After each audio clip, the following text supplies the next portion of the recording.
Bueno, yo tengo que a su vez agradecer la invitación de la universidad, sobre todo Patricio, que nos conocemos prácticamente desde que yo vivo acá en Areco, y él, hemos tenido muchas charlas de muchos temas, y a él le pareció que en determinado momento podía cuajar este proyecto, y bueno, me ha honrado invitándome a esto. La idea de esto, que no es nueva, sino que viene siendo un poco trabajada, es que como es un taller y somos todas personas adultas, no hay una currícula de cronograma de que hay que cumplir tal fecha, tal... Tiene que tener justamente una modalidad dinámica para que nosotros, como me dijo hace un rato Patricio, hay que divertirse. Esto hay que tomárselo seriamente, pero que no vaya a ser el tedio habitual que uno tiene por la historia, ¿no? Que se plantea como algo pesado, tedioso, de fechas, de lugares, de nombres, que al final es muy difícil retener, a menos que uno no lo enganche de una manera distinta, que es lo que voy a intentar a lo largo de estos meses plantearles. El taller, ustedes saben que es de historia argentina, y le pusimos la historia de nuestra historia, porque la idea fundamental es ver la historia argentina no como hechos de un país ajeno. Claro, cuando uno habla de la historia argentina de hace 100 años, uno puede tener mayor proximidad o mayor familiaridad, pero cuando uno indaga en las raíces de nuestra historia, empieza a parecer todo muy lejano y muy ajeno, sobre todo muy ajeno. Y yo creo que es súper importante hacer hincapié en el pasado más remoto nuestro. Generalmente cuando uno indaga en el pasado más remoto, muchas cosas se aclaran, muchas cosas son más definidas, ¿no?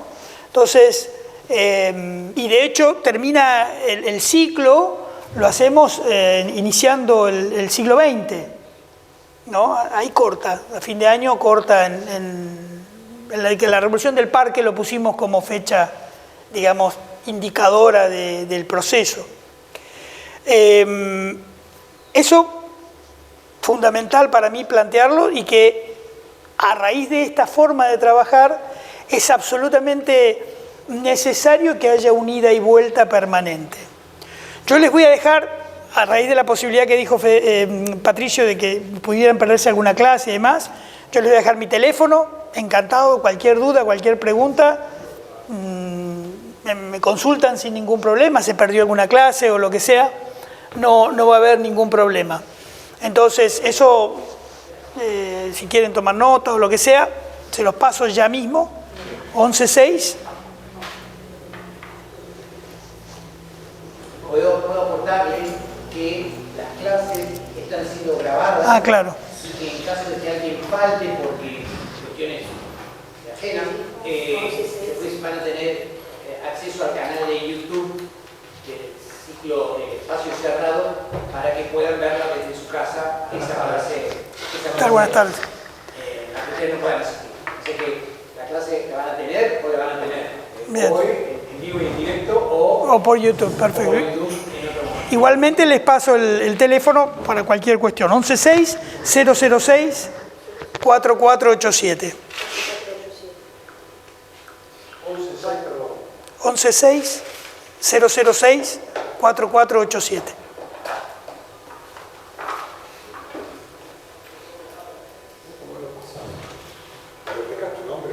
Fernando Landro.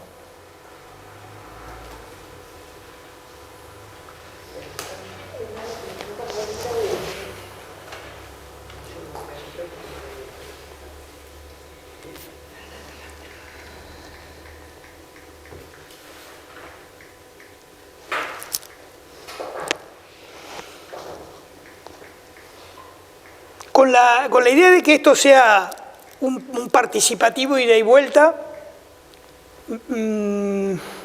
mi plan metodológico de trabajo es que a lo largo de las clases esta la tomamos como un conocimiento, que yo ahora les voy a hacer algunas preguntas a ustedes que me interesa saber con quién estoy. Es distinto de cuando uno viene con chicos o universitarios que más o menos vienen todos por el mismo carril, pero a mí me ha resultado en otras ocasiones muy útil establecer un ida y vuelta que no sea tan informal. ¿Esto qué quiere decir?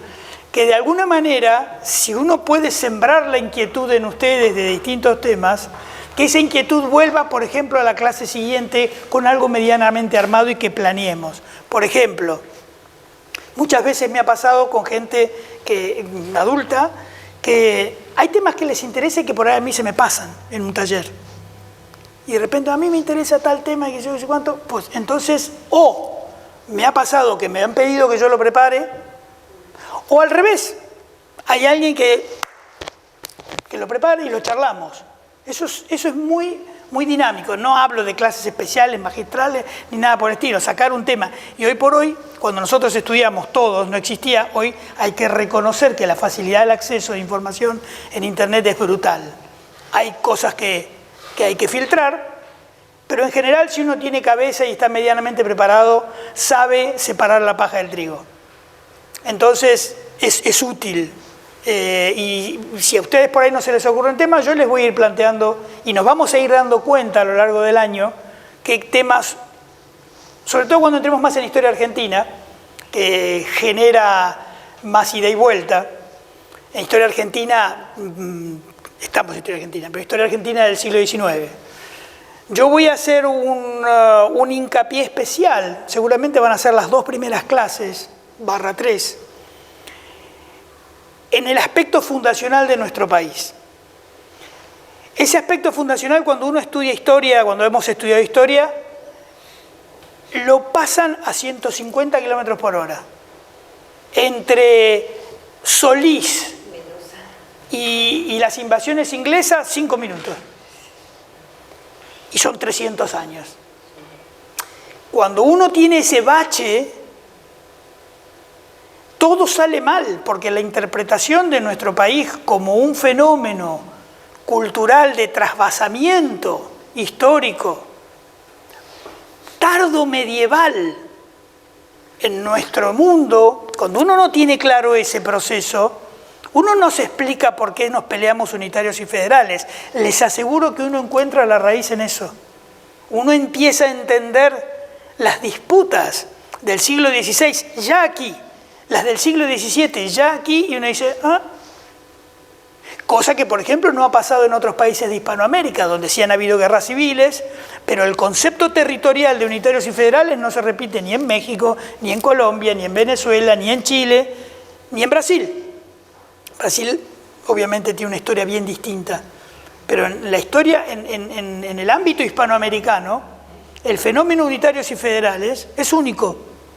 Sin embargo, es el día de hoy que no queda tan claro por qué pasó y por qué nunca se resolvió y por qué estamos hoy como estamos. Entonces, mi idea, que lo hablé con Patricio y lo aprobó y le pareció bien, es un poco quedarnos con la baja puesta en 2 momentos, dos etapas fundamentales, que son el siglo XVI y el siglo XVII. Y entendernos en esa época y mirar para atrás y además sentir, como en el caso de los que hacemos esto, con honestidad, un gran orgullo de esos 200 primeros años que no solamente son argentinos, sino que son para toda Hispanoamérica, pero bueno, nosotros nos vamos a enfocar en esto.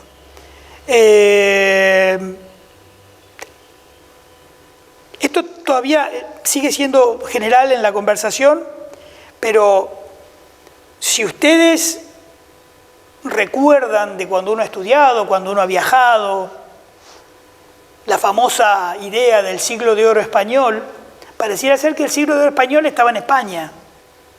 Y en realidad el siglo de oro español es América. El siglo de oro español no se hubiera podido materializar sin América. España es América. Y América es España. Por eso eso es un tema que lo hemos hablado con otros colegas y a veces se ve de otra manera, etc. rechazo profundamente el término Latinoamérica. Es un término inventado por los franceses y los ingleses para marcar diferencias acá. Nosotros somos Hispanoamérica, que incluye también, de forma de rebote, Iberoamérica con los brasileros. Pero... Oye, ¿cómo te va? ¿Qué decís?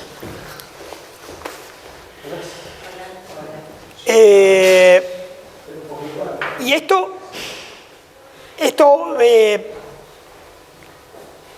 como la masa crítica de los siglos que van a venir en nuestra historia. Por eso, a partir de la próxima clase, y fuera de esta parte introductoria, vamos a hacer un serio trabajo de conocimiento de qué fuimos en el siglo XVI. Siglo XVI en la época de Carlos V, que estaba allá, no estaba allá, era el que determinó hasta la fundación de Tucumán, de Buenos Aires, de Asunción, él. No dijo, a ver, que uno va, no, él se sentaba y decía, la capitulación para Pedro de Mendoza, él con Pedro de Mendoza al lado, que casualmente se hizo, me olvidé ahora la fecha, pero el aniversario de la capitulación con Pedro de Mendoza ahí parado delante de Carlos V y firmando un contrato. O sea, esto no fue al azar. Dos hermanos de Santa Teresa de Jesús, acá, Rodrigo y Agustín. O sea, y el otro gran mito, ¿no? De los grandes mitos de la propaganda negra, que también la vamos a tener que tocar, la leyenda negra contra España, que mandaron lo peor que había, pues mandaron lo mejor. Hidalgos, nobles, gente vinculada con las casas reales de Aragón, de Castilla, lo mejor, magnates de todo tipo, y acá dejaron hasta los huesos, y les fue a muchos muy mal. Esa idea que nos enseñaban, ¿no? Que Colón vino con los presos, y a ver quién va a la luna con un preso, con un delincuente. Yo no me junto con un delincuente porque en la luna me va a ir mal. Y esto era un viaje a la luna, ¿no? Ese mito malo lo vamos a ir viendo cómo, espero, conseguir que ustedes compartan la idea de que en realidad fue todo muy bueno. No perfecto, pero muy bueno. Fue lo mejor que el ser humano del Renacimiento pudo haber producido. Y ninguna otra nación del Renacimiento lo produjo ni lo pudo haber producido por sus propias condiciones. Creo que todos más o menos saben que la comparación entre el proceso de conquista, colonización y evangelización de América por parte de España no tiene parangón respecto a los procesos de llegada a América de los ingleses, de los holandeses, de los franceses. O sea, lo vamos a hablar seguramente de rebote o no tanto de rebote, pero a veces no queda tan claro. Muchas veces me pasa incluso en ámbitos no exactamente académicos, en los cuales mucha gente todavía plantea aquello de que mejor hubiera sido que vinieran los ingleses. Es decir, por ahí sí, por ahí no, pero para la gente que convivía en el siglo XVI, XVII y XVIII en América no hubiera sido bueno. Temas que hacen, insisto, a que en nuestra memoria ha quedado patente cosas que además son errores históricos. Cuando uno era chico y estudiaba historia y le decían que Colón estaba sentado en el muelle y veía aparecer los palos de los... ¿Se acuerdan? No sé, a mí por lo menos me enseñaron eso. Entonces ahí se dio cuenta que la Tierra era redonda. Por Dios, lo sabía Tito Livio en la época del Imperio Romano, cuando escribe Las Esferas. En el medioevo todas las cortes europeas sabían que la Tierra era redonda. De hecho, los astrónomos árabes tenían, en todas las cortes europeas que los tenían contratados, principalmente las españolas, porque en ese momento la corona española no estaba unificada, en Castilla, en Aragón, ni hablar en Granada, en Sevilla, los tipos que marcaban permanentemente los ciclos del año, los días perfectamente contados. ¿Cómo iban a contar bien los días si creían que la Tierra era plana? Sin embargo, yo me acuerdo claramente que la maestra nos decía que Colón se dio cuenta, y entonces ahí fue y se lo dijo a los Reyes Católicos, que eran dos energúmenos, y dijeron que, bueno, a ver qué pasa. Desastre. Cuando los Reyes Católicos terminan de tomar Granada y que se hacen con el alarife, ya habían tenido un hijo en Sevilla, Juan, que muere, y uno de los salones principales del Palacio Real de Sevilla está absolutamente toda los 7 planetas del Sistema Solar. Pero nosotros creemos que... Entonces, bueno, nada, todas esas cosas que están caladas en nuestra sangre, en nuestro conocimiento ancestral, vamos a tratar de trabajarlas, ¿no? Y más en una época en la cual hay una reafirmación, en el sentido contrario, de todos estos valores, ¿no? Hay una reaparición de ciertas líneas ideológicas que hacen que todo este mundo, todo este proceso sea muy malo. Y nos va a tocar a nosotros, nos toca a nosotros hasta el día de hoy, cuando los mapuches cortan una avenida o una ruta en Río Negro. O sea, todo tiene que ver con todo. Me gustaría que me cuenten un poco, porque algunos conozco, otros no, para que yo esté también un poco en tema de con quién voy a trabajar estos meses, de cómo vienen, por qué vienen, qué hacen. Bueno, yo soy Alejandro Matassi, vivo acá en Areco hace 40 años y soy agrónomo. Y bueno, estoy siempre pensando en cosas exactas, digamos, ¿viste? Claro, fórmulas. Fórmulas, dólares, referidos a la profesión. Y siempre uno tiene ganas de cambiar un poco, usar otra parte del cerebro y usar otros sistemas de razonamiento, digamos, para poder ampliar un poco la cabeza, como dijiste. Yo la verdad que historia hace muy poco, yo sé que es uno de los temas pendientes míos, en ninguna de las cosas que yo estudié, estudié varias cosas, agronomía, estudié sociología, estudié ciencias económicas, pero historia, salvo historia económica, claro, muy poco. Entonces, bueno, es algo que tengo pendiente y por eso estoy acá. Y además, cada vez que nos sentamos a discutir de historia en esa cena con una botella de vino en el medio, no se llega a ningún lado porque uno arranca en otro lado. Pero son divertidas. Son muy divertidas. Están buenas. Está bueno. ¿Señora? Yo soy periodista y soy psicólogo. Ajá.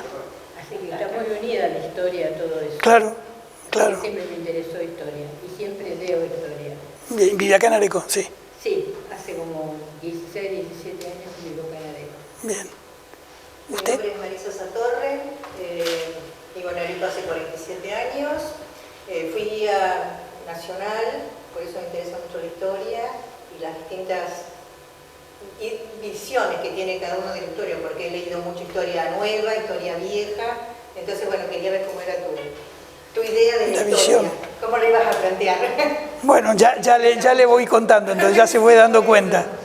¿Señora? Bueno, yo soy Elsa Clancy, me gusta estudiar, he hecho muchísimos cursos, sigo haciendo cursos y me gusta investigar, saber cosas nuevas. Y sobre todo de la historia, que es un tema que uno tiene pendiente en la vida. Sí, generalmente por eso la forma de encarar este taller es que la mayoría de la gente que viene es que la historia es una cuenta pendiente, ¿no? Entonces yo tengo que adaptarme a esa idea, por eso voy preguntando. No es por chusma, sino por ubicarme en tema. ¿Vos?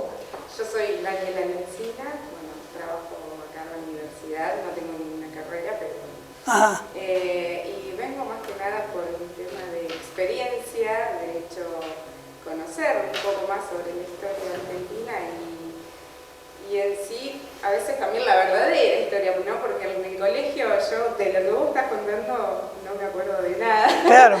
y es lo único que conocí, es lo que te enseñaron en la escuela, pero en profundidad, nada, muy, como decías hoy, de tal lugar a tal lugar pasaron 300 años. En 5 minutos. En 5 minutos. Y nada, me gustaría conocer mucho más sobre eso. Buenísimo. Bueno, ya usted la conozco, Isabel, también, pero bueno. No, me interesa escucharte a vos. Bueno, pero ya nos conocemos. ¿Señora? Yo vengo porque sí, tengo un poco de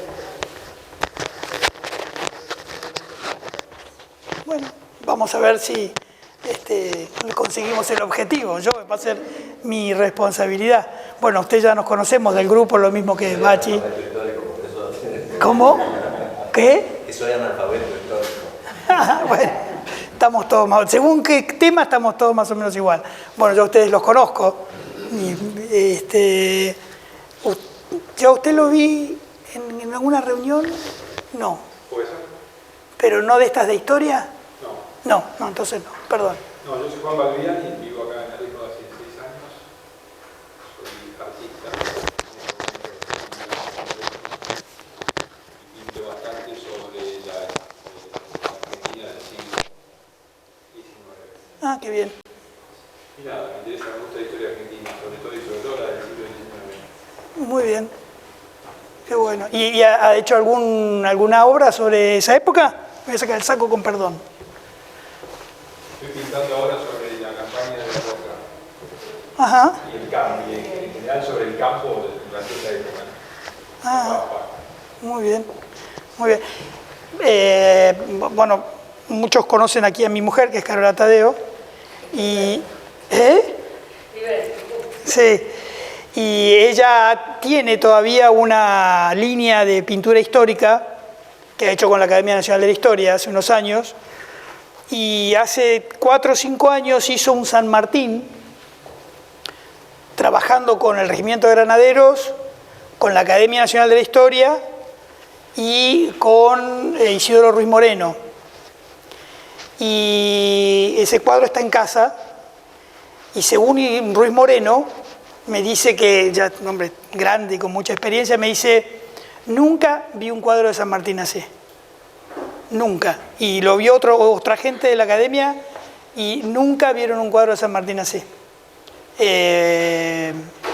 Porque, bueno, una de las cosas que nos pasa, esto es casi anecdótico, pero es real, cuando empezamos a buscar elementos de la pintura, sus espuelas, sus monturas, cabezadas, frenos, no hay nada.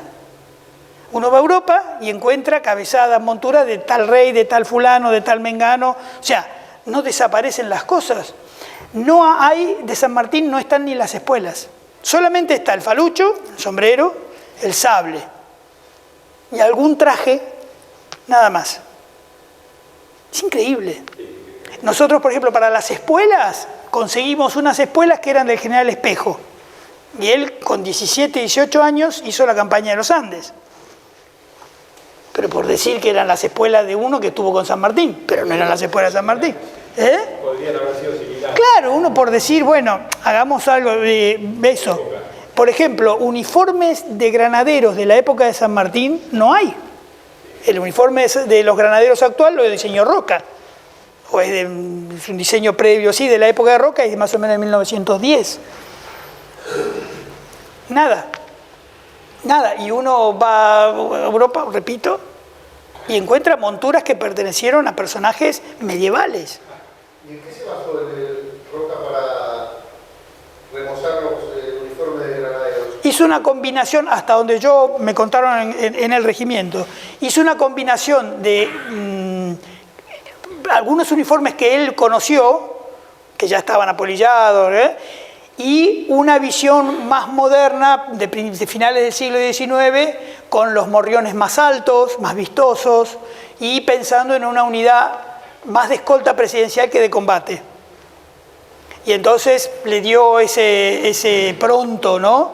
No sabemos cómo eran los uniformes de los granaderos que vinieron a San Lorenzo. No, hay referencias. Por ejemplo, Carola pintó a Pringles.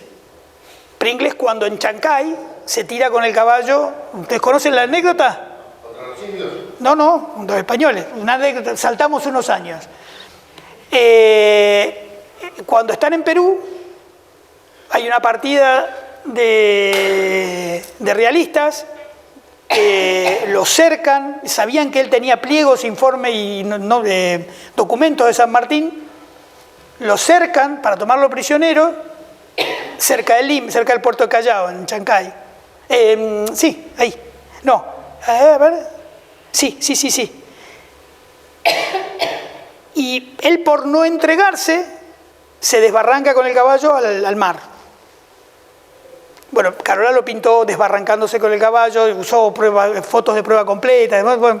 Bueno, ahí es donde encontramos que el uniforme, porque el problema con el uniforme de San Martín no había, porque hay uniforme de San Martín. El problema con el uniforme de Granadero cuando quiso pintarlo a Pringles.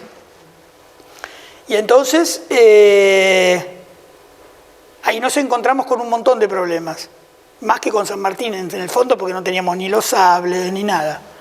Y finalmente él se desbarranca y hace desaparecer los pliegues y los españoles le perdonan la vida, porque era, en muchos casos las leyes de guerra con el proceso de la guerra civil eran revolucionarios insurrectos, no había Ginebra en ese momento, o sea que no siempre se aplicó el concepto del prisionero de guerra del enemigo, porque eran insurrectos. Bueno, total que a Pringles le perdonan la vida y después el pobre muere acá peleando contra Quiroga. Que Quiroga cuando lo matan a Pringles, porque el Pringles se rinde y dice me rindo ante el general Quiroga, y el tipo que le acepta la rendición, cuando Pringles se rinde le pega un tiro, y cuando llega Quiroga lo tuvieron que atajar porque lo quería matar al que mató a Pringles, y Quiroga se saca el poncho y lo tapa y dice así no se mata un bravo. Son cosas impresionantes de nuestra historia, ¿no? Gente estupenda. ¿Vas al museo en Buenos Aires? Lo que es en la Casa Rosada abajo. Están todas las cosas, no es de la época de San Martín. Toda la vestimenta y eso. Desconozco, no estuve nunca ahí.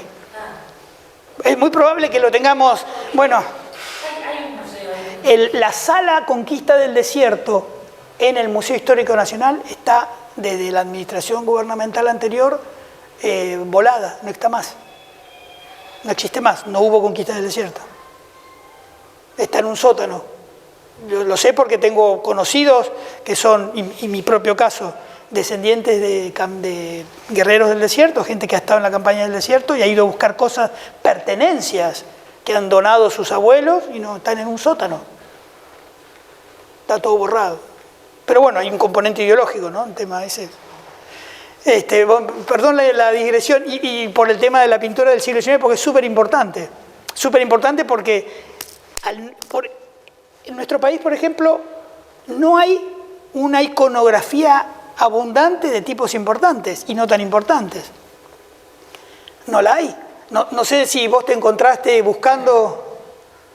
Mira, yo siempre digo que no soy un estudioso. Viste que vos pintás un cuadro de época y viene un tipo y te dice esa escuela. Sí, típico. Yo me concentro en transmitir lo que para mí era eso, ¿no? Y por ahí no. Si bien sé, o sea, me he informado mucho, no soy exacto, pero sí sé porque tengo. Claro, sí, pero no hay disponibilidad de galerías de gente conocida. Vuelvo a lo anterior. Mismo en Estados Unidos, en Europa, en Estados Unidos, personajes importantes están todos pintados. En Estados Unidos, pongamos Europa no, pero en Estados Unidos, personajes de la guerra civil, está todo el Estado Mayor de Lee, está todo el Estado Mayor de Grant, entero. Este fulano, este mengano, qué sé yo. Solamente acá lo hizo Blanes en la de la conquista del desierto. Bueno, fíjate que inclusive una época riquísima para el cine hubiera sido, y nadie hizo nunca, los americanos. Sí, hubieran hecho Y acá nadie.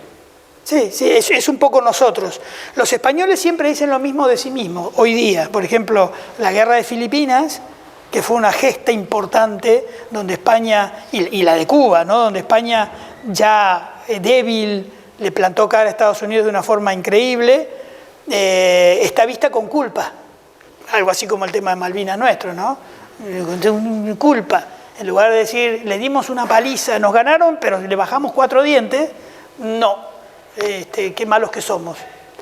Eso es cultural nuestro, ¿no? Un poco porque después de la decadencia de España y por ende la nuestra, el sentido de culpa y el sentido de que lo hicimos mal cunde, ¿no? Hasta la fecha. Sí, es una reverberación, es una ramificación de la leyenda negra, que todavía seguimos con culpa. Por eso hay algunos grupos de amigos y conocidos que ahora estamos en otra línea, ¿no? Ni perdón ni nada. Se hizo lo mejor que se pudo y se hizo bastante bien. Hay que jugarlo en la época, no con los ojos de hoy. Obviamente, como todo, pero aún con los ojos de hoy hay muchas cosas que son más que rescatables. Además, somos nosotros, ¿qué le voy a hacer? ¿Le voy a jugar, le voy a agua para el molino? No, somos nosotros. ¿Vos? Bueno, mi nombre es Nicolás Rondán, soy licenciado en gestión ambiental, me recibí el año pasado acá en esta universidad y nada, me anoté a este curso porque me interesa bastante saber de la historia, creo que representa nuestra identidad y no puedo no saber un poco más sobre eso. Claro, bien, perfecto. Bueno, nosotros, ustedes nos conocemos. ¿Usted se acuerda de mí en la reunión que estuvimos allí en el Bach? Ahí va. Yo quiero adelantar algo. Hay unos futuros historiadores muy buenos, pero ahora Kirchner, yo estudié para futuro, ¿sí? Los Kirchner y Perón. Pero los argentinos tenemos una historia. Bueno, en la historia están. En la historia están. De eso no hay duda. No vamos a llegar a No, yo justamente planté bandera en la primera revolución. Sí, no. La universidad, no hemos llegado todavía a ninguna charla sobre historia contemporánea argentina. Estoy gestionando el registro de armas para los tiroteos correspondientes. Sí, y cuando entras acá te dan un chaleco antibala. Te vas poniendo. Seguro, volvemos a los 70. Sí, pero yo justamente, ahora fuera de toda broma, el conocimiento de la historia del siglo XX argentino, que tiene muchos bemoles, lo dejamos a propósito de lado, no valía la pena entrar, más vale entrar a hacer pie en lo que creo que es fundacional y que eso permite ver, como siempre uno lo ve haciendo historia, ¿no? Lo fundacional permite explicar lo presente de una manera muy clara, muy clara. El resto... señor... Yo soy Hugo Vista. Ah, hemos hablado por teléfono. Sí. Sí. Soy veterinario y también interesado en la materia, sin saber demasiado de ello, pero tratando de aprender algo. Bien, bueno. Bueno, ya tengo un paneo más o menos general y entonces, a partir del lunes, que vamos a entrar al hueso de los temas, yo quería que ustedes supieran por dónde va. Después, una vez que veamos que el conocimiento y lo que podamos intercambiar del siglo XVI en nuestro país, porque no voy a hablar de la conquista de México por Cortés ni del Perú por Pizarro, salvo que en el caso del Perú nosotros sí dependimos en algunas lanzadas hacia abajo, pero siglo XVI en lo que es el territorio argentino, incluido el Paraguay. Después mi intención es, para que tenga una lógica, concatenar al segundo proceso, cuando digo fundacional siglo XVI, fundacional de ciudades, al segundo proceso de establecimiento, que ya es el siglo XVII, donde se empieza a perfilar claramente unas cualidades determinadas de lo que va a ser la Argentina. Y no solamente en la Pampa Húmeda, sino sobre todo en centro y norte del país. Un detalle que no es menor. En 1613 aparece la Universidad de Córdoba. 1613, más de 100 años que aparezca la primera universidad en Estados Unidos. Eso no es chiste. Y eso no lo vemos, no nos lo dicen, porque no es simplemente formar una universidad, es formar una universidad a principios del siglo XVII y con una proyección que llega hasta hoy, Córdoba la adopta. Entonces, si sale bien la primera parte, yo creo que vamos a entrar mucho mejor al segundo proceso, que yo creo que nos llevará 1 o 2 clases, y sí saltar al siglo XVIII. ¿Por qué? Porque el siglo XVIII ya empiezan a aparecer los personajes conocidos nuestros. Ya aparecen incluso por nacimiento y por actividad. Belgrano funda el consulado en 1792, o sea, siglo XVIII. Acá en Areco hay 4 o 5 casas del siglo XVIII. Entonces, lamentablemente 4 o 5, es una pena, debería haber muchas más, porque Areco es una ciudad que por pequeña o pueblo que fuera, no, es una lástima que, como en tantos otros lugares del país, no queden vestigios arquitectónicos. Pero bueno, está. Entonces, si logro enganchar la primera parte, entrar al siglo XIX va a ser fácil y va a ser comprensible. Sobre todo la gran, como lo comenté antes, ¿no? La gran dicotomía argentina, unitarios y federales, que arranca a principios del siglo XIX y dura todo el siglo. Es una locura. Si ustedes se ponen a pensar, Estados Unidos, la guerra civil americana empezó en el 61, terminó en el 65. Empezó en el 60, no, terminó en el 65, empezó en el 62.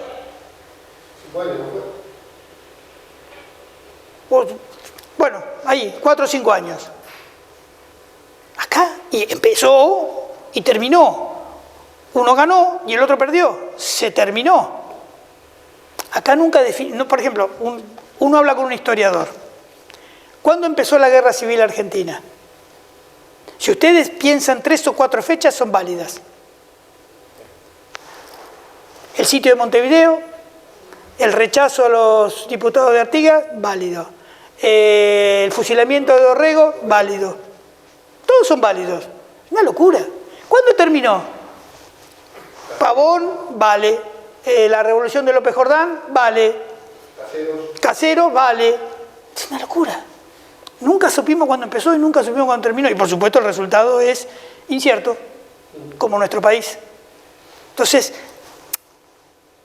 este tipo de análisis es el que a mí me interesa en el taller, ¿no? Y te vamos a encontrar, y yo, me van a disculpar, pero muchas veces va a pasar que la dinámica misma hace que uno salte para atrás y para adelante, ¿no? Pero bueno, si no es un plomo, porque si no pasa a ser una cosa demasiado... Sí, no, y las fechas, las fechas hay que usarlas, por supuesto, pero tampoco la idea mía es mantenernos como algo esencial o central, sino que sea algo que coayude, ¿no? Entonces, el lunes que viene lo que vamos a hacer es ya entrar de lleno en el proceso de descubrimiento, colonización y primeros afincamientos en nuestro territorio, que como ustedes saben, lo registrado primero es lo de Solís, 1516, y la idea es que eso no se produce como que aparecen del horizonte.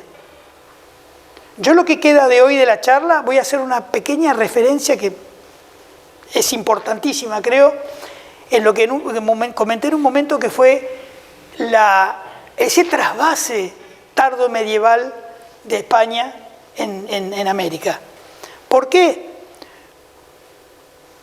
Porque no se podría entender cómo es que a pie de las murallas de Granada, cuando todavía volaban tiros, flechas y había prisioneros y estaba el humo, las descripciones son tremendas, ¿no? Un auténtico sitio muy largo, muy duro.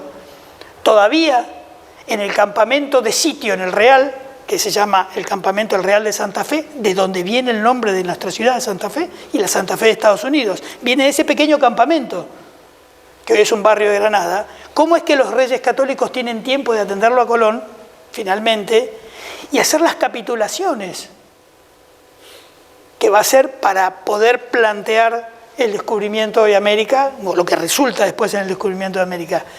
¿Qué clase de país era? ¿Qué clase de sociedad pudo ser capaz de, después de 800 años de conflicto con los musulmanes, tener capacidad, aire y resto para encima saltar a América? ¿Cómo es eso? Entonces, ¿y cómo ese modelo social se traslada acá? Por ejemplo, ustedes conocen el término de los adelantados, ¿no? Son los primeros expedicionarios que van llegando a América. Pero es que resulta que el concepto del adelantado es un concepto medieval, pero medieval no tardío, es del siglo XIII. ¿Y a quiénes lo citan antes? Supongamos que sea el siglo XIII, la época de San Fernando, conquistador de Sevilla. Lo pone por escrito su hijo, Alfonso el Sabio, y determina que, ¿por qué? Porque están en zona de frontera. Entonces las partidas que adelantan van y pegan como hoy podría llamarse fuerzas de choque ya internadas en territorio enemigo. ¿Y a quién le confían eso? A lo mejor que tienen, a su primo, al conde de tal, al marqués de... Bueno, marqueses no entraban en esa época.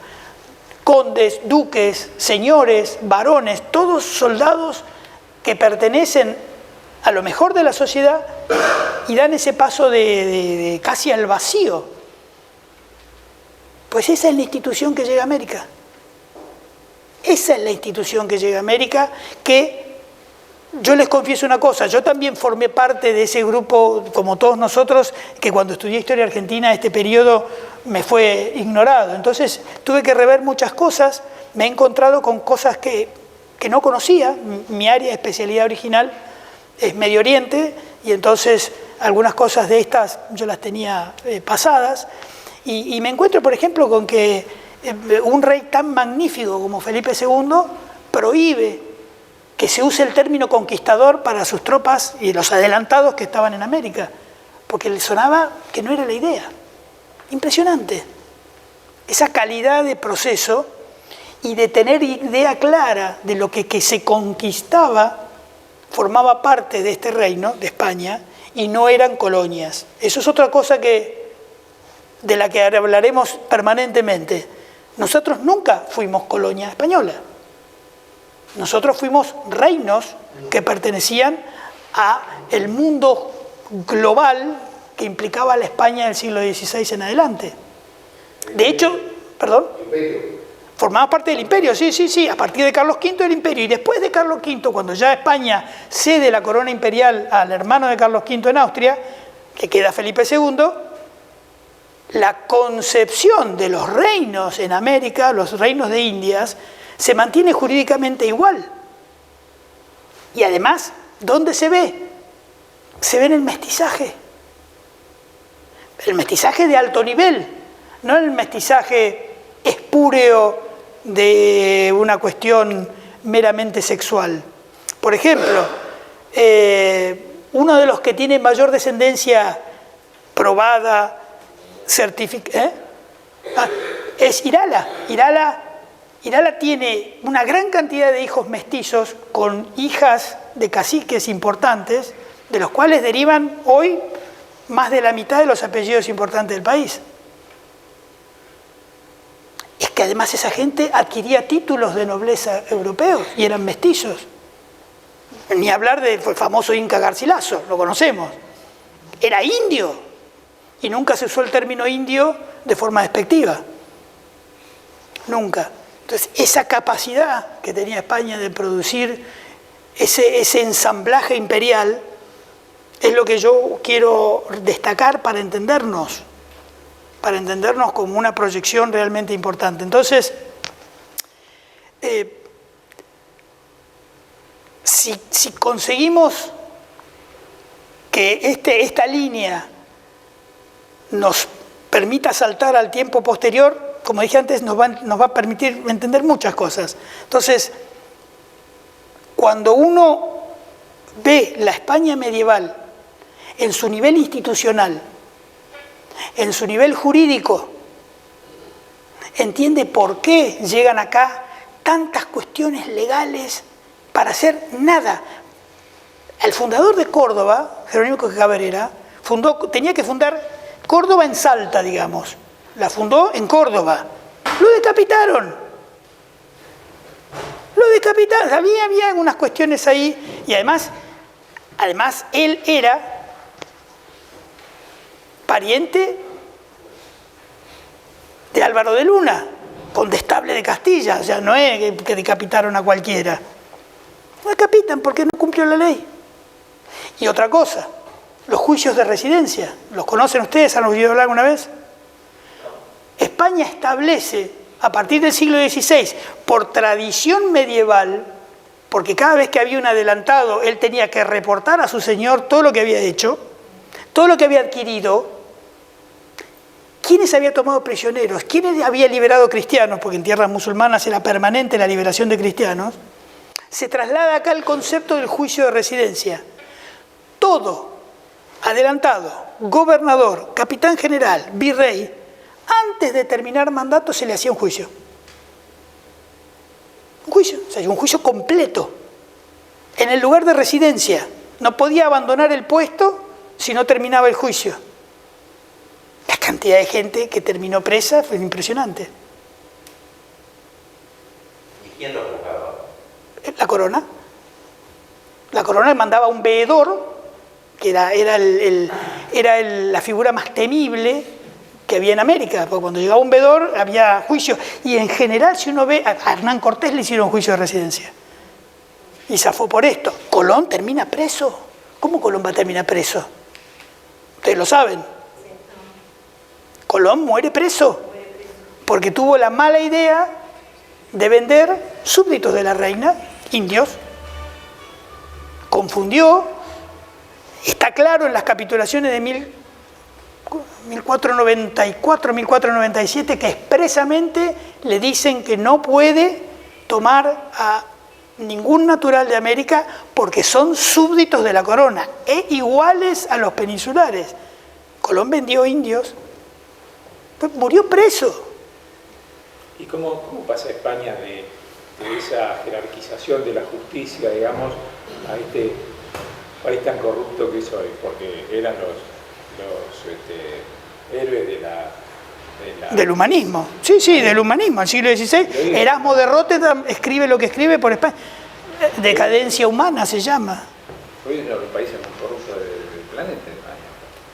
Hablas como en español. Bueno, estamos en Sí, claro. Bueno, por eso, no. Hay algunos que son más corruptos.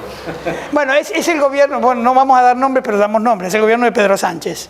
El gobierno de Aznar no ha tenido ese planteo, el gobierno de Rajoy no ha tenido ese planteo, incluso el gobierno de Zapatero ha tenido planteo por inútil, pero no por tan corrupto. Sí, el gobierno de Felipe González. El gobierno de Felipe González fue más corrupto que este, pero mucho más corrupto que este. Pero bueno, eso estamos en el siglo XX. Pues mucho más corrupto, ha sido tremendamente corrupto, sí.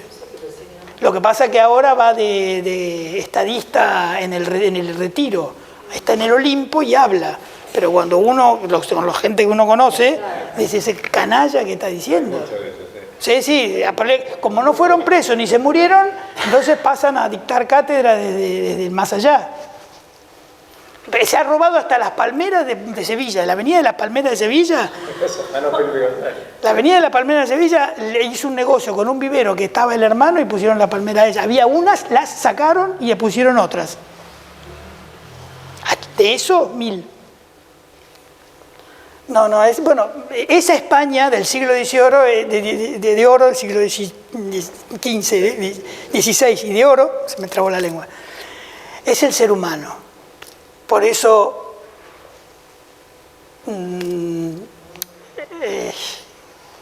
todo cae. No hay obra humana que no caiga, por perfecta que sea. La única obra que no cae es la de Dios, el resto... Así que uno se puede volver nostálgico, nos pasa, uno piensa, los que no hacemos historia tenemos ese problemita, muchas veces nos volvemos nostálgicos y después hacemos la pregunta, ¿y qué hubiera pasado si? Esa es la pregunta tremenda que uno le amarga la noche, porque dice, pero no se puede evitar, hay que pensar lo bueno que fue y que no fue superado. En la historia de la humanidad, hay quien dice, esto es una opinión mía, hay 3 imperios, solo 3 imperios. El Imperio Romano, el Imperio Otomano y el Imperio Español. Concepto imperial, de imperium. De los 3, uno solo cristiano. El Imperio Romano pagano y el Otomano musulmán. Sí, Patricio. A ver si nos iluminás. ¿Qué es un imperio? El modelo imperial que lo inaugura Roma es justamente establecer una unidad en la diversidad, nutriéndose de los componentes nuevos. Obviamente que en la mayoría de los casos en la antigüedad la conversación terminaba a los palos. Sí, no es que... Pero, ¿quién no quería ser romano en la antigüedad aunque vivieras en la Galia? ¿Quién no quería? Pablo, San Pablo, cuando lo van a matar, ¿qué dice? Quieto que soy romano, ¿eh? Lo tienen que decapitar. Sí, lo decapitan porque es romano. En cambio a San Pedro lo crucifican porque era de Galileo. O sea, hasta ese valor. Entonces es la unidad en la diversidad. Y en la diversidad sostenida y que enriquece, se establecen los patrones culturales comunes. La latinidad romana, el imperium como modelo de república, las instituciones, las leyes, la religión. Pero fíjate vos, Roma, ¿qué hace con las religiones de los conquistados? Las absorbe. Incluso hay muchos, los griegos también habían hecho eso. Muchos dioses paganos pasan a ser absorbidos y le ponemos... O sea, esa capacidad. Los otomanos hicieron lo mismo con los pueblos que conquistaron, sobre todo porque conquistaron mucho mundo musulmán, no árabe, y estableció una línea califal muy clara. Y todos, hasta que aparecieron los ingleses a finales del siglo XIX, principios del siglo XX, todos los países o todos los grupos étnicos mayormente árabes que compartían el imperio otomano, querían ser otomanos, aunque los armenios, cristianos, y por supuesto los judíos, que desde que España los saca, encuentran asilo en el Imperio Otomano. Y entonces eran todos otomanos. Cuando Inglaterra se expande, no son todos ingleses. Cuando España se expande, todos súbditos de la corona. Me tocas un indio y vas preso. Inglaterra es no precisamente. Ni Holanda, que por suerte Dios lo hizo chiquito, porque si hubiera sido grande hubiera sido un desastre, Holanda. ¿Se imaginan Holanda grande? Entonces, esa diferencia es lo que marca la línea imperial. Entonces, 3 imperios, y uno solo cristiano, y con la proyección que no ha tenido ningún otro.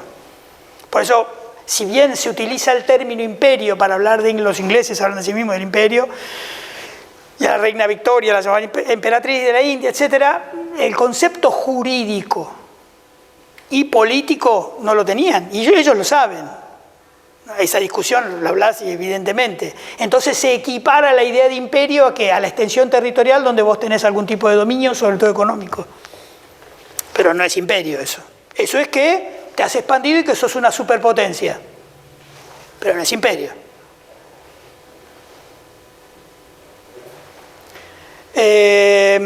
Bueno, verán que esto va y viene, pero bueno, esto lo hace divertido, ¿no?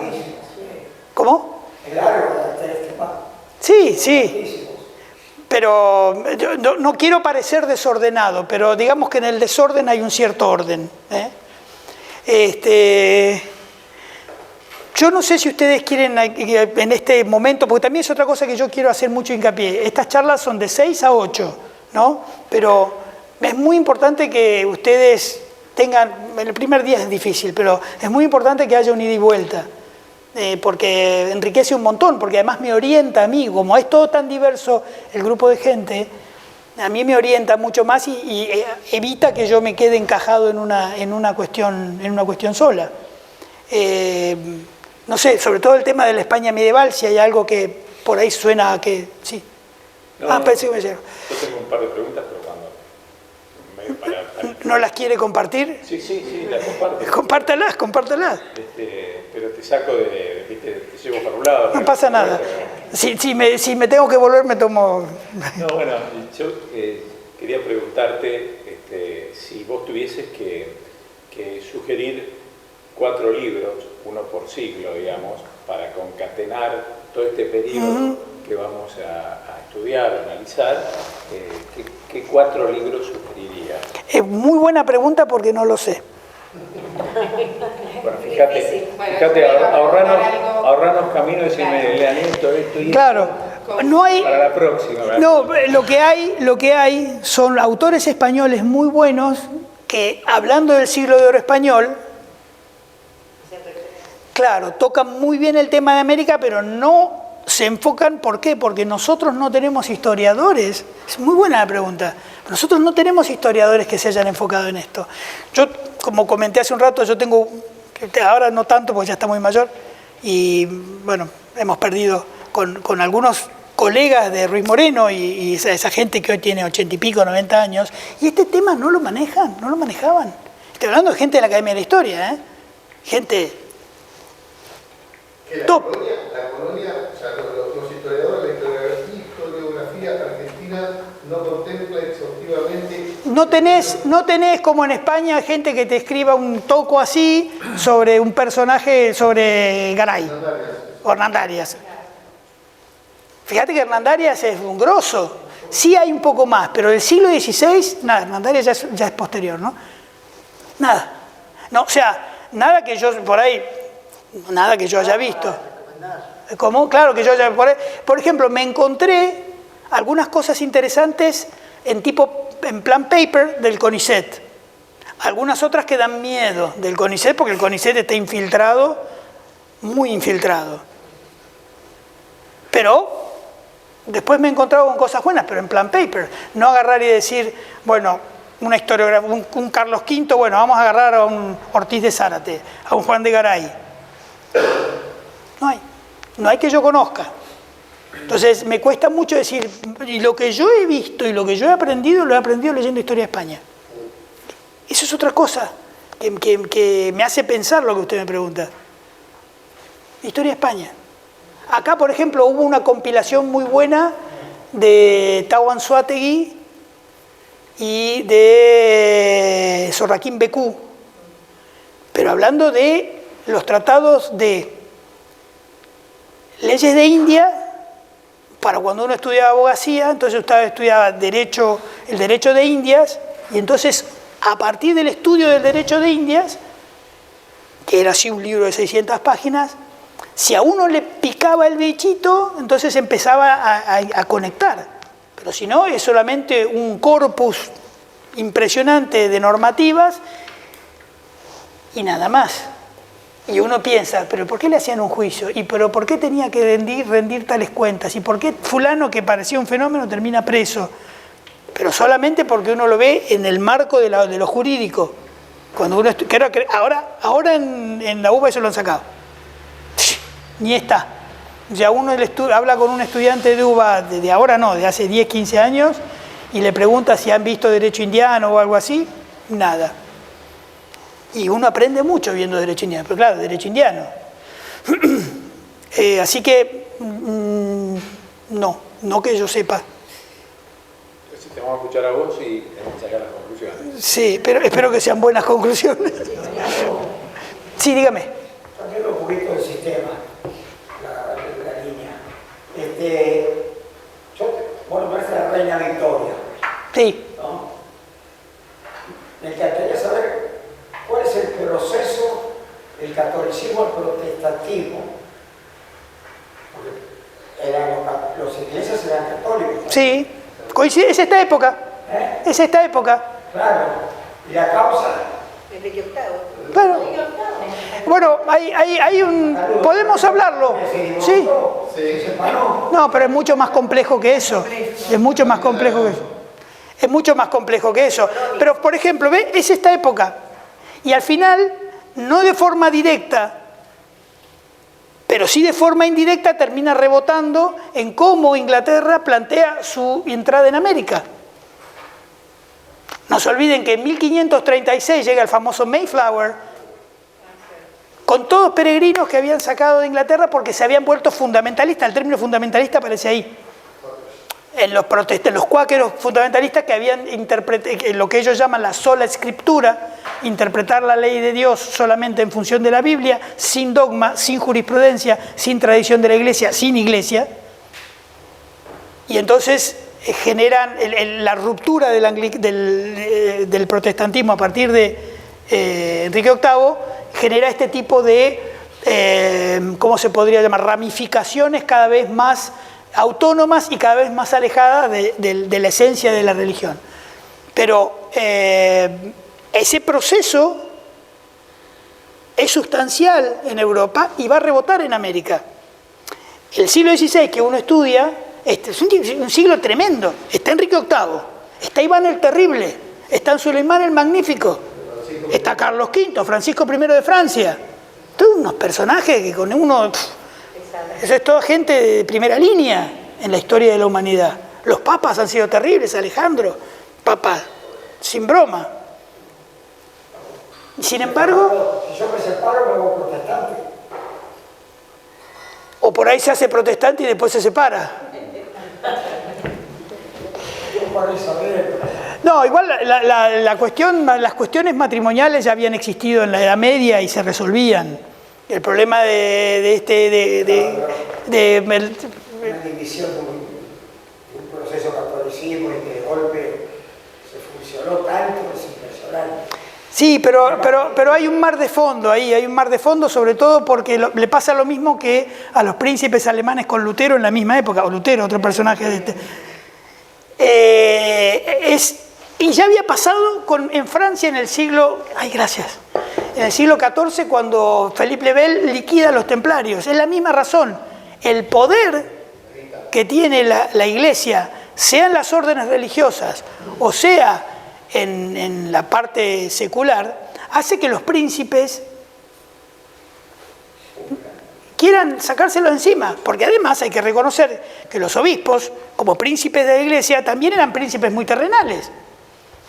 Eran príncipes, obviamente el modelo sacerdotal eran sacerdotes guerreros, tanto los que formaban parte de las órdenes militares como los que llegaban a ser obispos sin ser parte de una orden. Siempre yo cito lo mismo, en la batalla en 1212, la batalla de Navas de Tolosa, el ala castellana está mandada por un obispo, y un obispo que aparece de armadura. Hay obispos vestidos de armadura y un montón, que peleaban y combatían. O sea, y no nos debe preocupar eso, ¿no? Yo como católico no. Hace unos días di una charla sobre un tema mucho más complejo porque es más nuevo, que es la cuestión de los sacerdotes guerrilleros en el siglo XX. Y bueno, arranco ahí diciendo, a mí me no preocupa un sacerdote guerrillero, a mí me preocupa por qué pelea. Fray Luis Beltrán, un fraile que toma las armas en defensa del país, nadie lo cuestiona. Ahora, si un fraile toma las armas, levanta una bandera que va en contra de la religión, como es el marxismo, ya ahí discutimos de otra manera. Pero bueno, eso es harina de otro costal.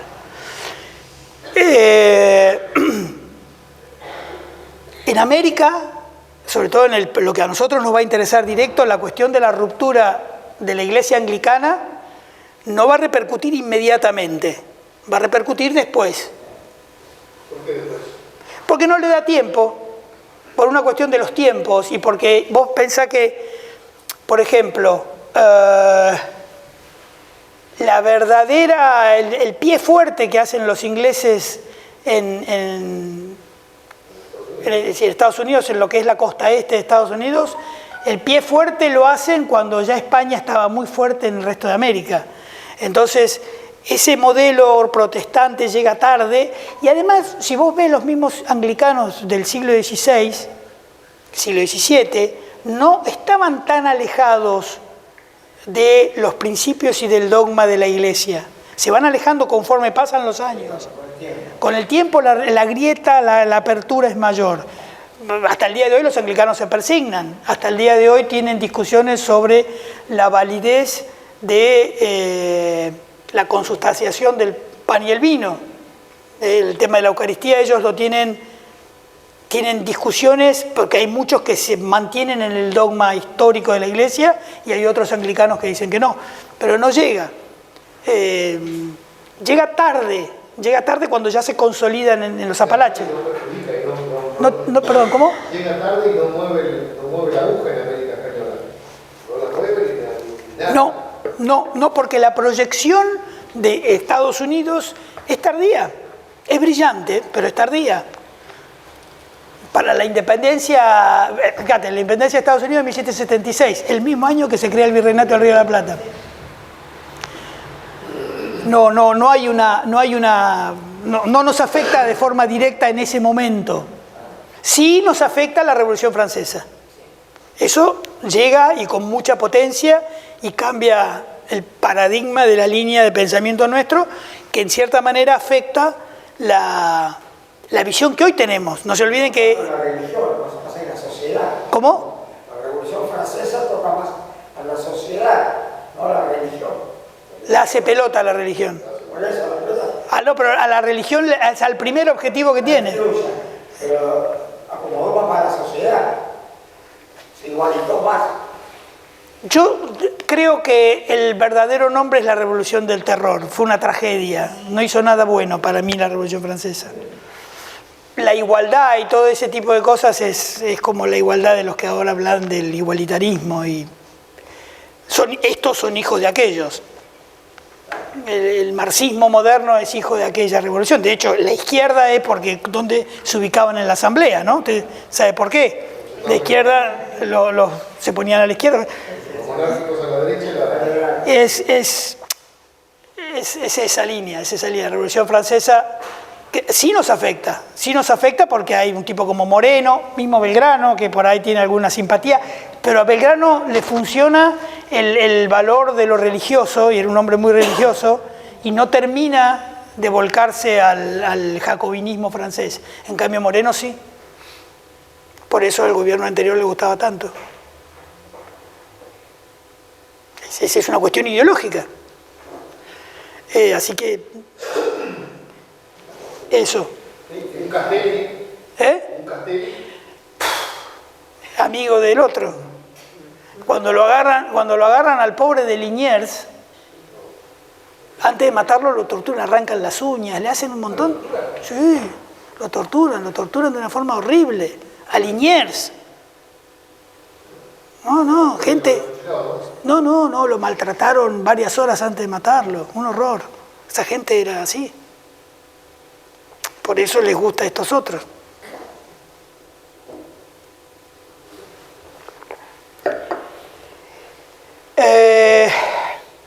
Igualmente, volviendo a la cuestión de la España medieval, cada tanto uno hace un refresco de cómo territorialmente América se empieza a perfilar según la propia digamos, determinación jurídica española, sobre la base del concepto feudal. En grandes territorios, que eso modifica el concepto. Entonces, al modelo territorial peninsular, que es pequeño, cuando llega a América ya se amplía, si bien la idea feudal se mantiene, se tiene que modificar al terreno, se tiene que acomodar a unas extensiones que son para ellos absolutamente desconocidas e inmanejables. Entonces eso genera, que lo vamos a ir viendo, un carácter nuevo en el adelantado, que aunque hubiera nacido en la península, rápidamente se adapta a la nueva realidad y empieza a tomar niveles de autonomía que en muchos casos derivan, por ejemplo, como en el caso de Pizarro, en guerras civiles, Pizarro y Almagro. O como lo de Cabrera. A lo de Cabrera le cortan la cabeza no solamente porque haya fundado Córdoba en otro lugar, sino porque además había disputas de poder con quien finalmente lo manda a matar. Es decir, en cierta manera se reproducen las peleas medievales, las peleas feudales, pero en un contexto geográfico muy distinto. Entonces, la parte jurídica que viene de España, en cuanto a la relación con el monarca, se diluye. En esa época, un poco posterior, se acuña la frase: al Dios, al rey se lo obedece, pero no se cumple. Porque llegaban muchas veces mandatos que no se podían ejecutar o no los querían ejecutar. Entonces, cuando venía una orden, una real cédula, perfecto, pero después no se cumple. Y eso modifica también el carácter nuestro. Hoy por hoy, nuestra forma de saltarnos muchas veces la ley está ahí. La ley dice una cosa, claro, era entendible. Llegaba una real cédula un año después que venía de Madrid, ya estaba la capital, pasa de Toledo a Madrid, con Carlos V en Toledo, con Felipe II a Madrid, y entonces el cumplimiento es relativo. Y lo otro es que la autonomía, justamente por esto, era muy grande. Entonces se transforman en personajes difíciles de manejar. Además eran toda gente literalmente de armas llevar, no había ningún manso. Entonces, lejos de España, con grandes territorios, con gran capacidad militar, porque además, igual que Cortés, todos los adelantados nuestros usaron indios para pelear, propios. Y de repente, una partida, un adelantado que podía tener 100, 200 españoles, de repente se aparecía con 2.000, con una tropa de 2.000 tipos, con 100 españoles y 1.500 indios o 1.800 indios. Era un ejército respetable, de la nada.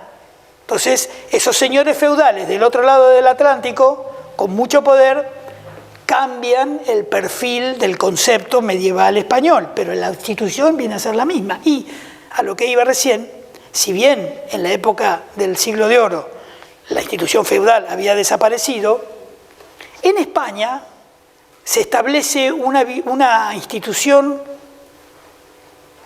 que en cierta manera yo creo, habría que hablar con un medievalista, pero yo creo que rescata la idea del par inter paribus.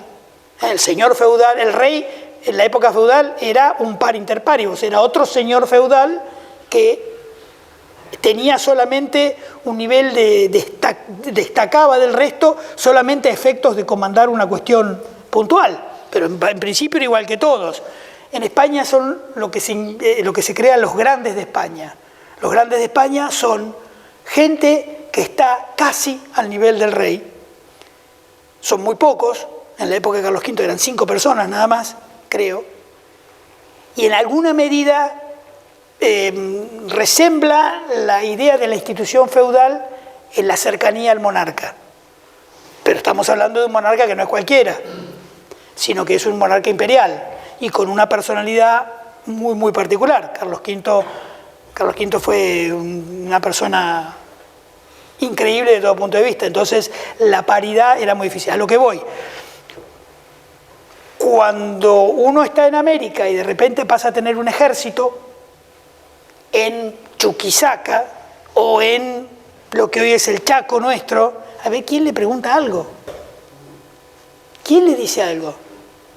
Y entonces ese espíritu de conquista y ese espíritu medieval se ve resentido. Y hay que agregar otro detalle, no menor. Se produce una cierta relajación del orden moral. Había un relato de no me acuerdo qué fraile que llegó para finales del siglo XVI y dice, este es el paraíso de Mahoma. Dice, eleva una nota que dice que no hay español que no esté amancebado con 8 o más concubinas. ¿Eso no era la Asunción? ¿Eso no era la Asunción? Claro. Claro, pero lo que pasa es que eso baja por acá. Irala. Que manda la Mencia esta con una tropa de doncellas de España para desentar a los españoles que estaban en... Sí, creo que es ese caso. Las mujeres para que se casen para deshacerlos. No, eso no lo sabía, no. No, puede ser, eso no lo sabía, pero sí sé que había grandes problemas.